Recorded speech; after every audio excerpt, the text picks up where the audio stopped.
चम्मापुर नाम का एक नगर था, जिसमें चंपकेश्वर नाम का राजा राज करता था।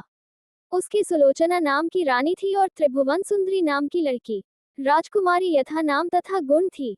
जब वह बड़ी हुई तो उसका रूप और निखर गया। राजा और रानी को उसके विवाह की चिंता हुई। चारों ओर इसकी खबर फैल गई। बहुत से राजाओं ने अपनी अपनी तस्वीरें बनवाकर भेजी, पर राजकुमारी ने किसी को भी पसंद न किया। राजा ने कहा, बेटी कहो तो स्वयंवर करूं, लेकिन वह राजी नहीं हुई।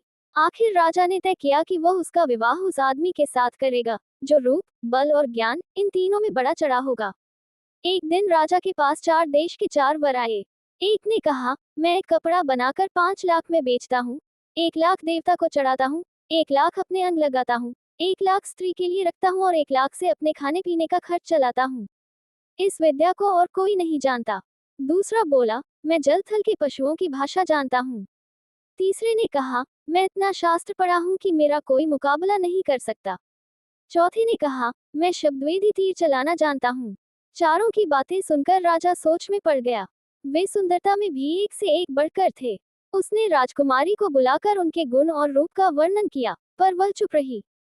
इतना कहकर बेताल बोला, राजन तुम बताओ कि राजकुमारी किसको मिलनी चाहिए।